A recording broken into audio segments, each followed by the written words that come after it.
So y'all don't get to say anything when this face walks into a woman's restroom in Kansas.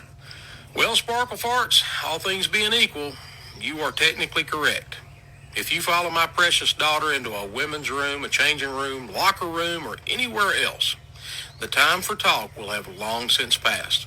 And there isn't a law now, nor will there ever be to shield you from the hellish nightmare you will have called down upon yourself. So I didn't have conservative transphobic bigots using threats of violence to advocate for trans people to use the bathroom that corresponds with their gender identity on my 2023 bingo card.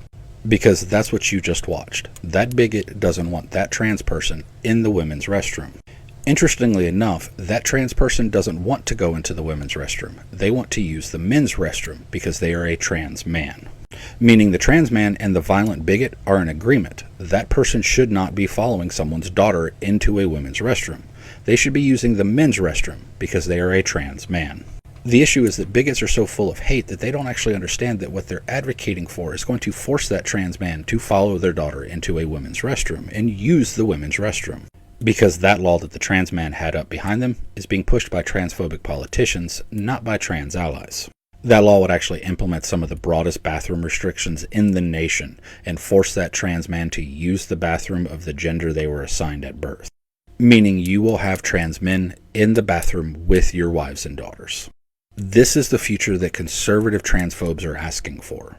And these bigoted transphobic politicians know that their transphobic base are too stupid to understand what is actually happening.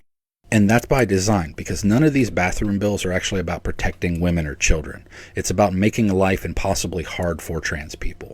Because if you make life hard for trans people, you make it so that every time trans people go out in public they are afraid, you are able to remove trans people from the public life and the public eye. Because this bigot and many others who responded to that original video have pointed out it doesn't matter which bathroom trans people use, they will be a target for hate, ridicule, and violence. If that person goes into the men's room and the bigots knew they were trans, they would be mad. If that person goes into the women's room, following the laws that the bigots want, those bigots would be mad. And angry bigots are prone to violence. We know this because, like that video, they tell us that. And this is not an isolated idea. That threat video got over 300,000 likes.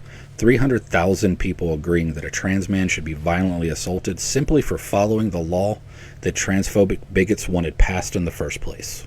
Laws like this have nothing to do with protecting women and children. It's just one more step on the right's journey to eradicate trans people from public life and then from existence entirely. If we allow it to continue, it will not stop at bathrooms, and it will not stop at trans people.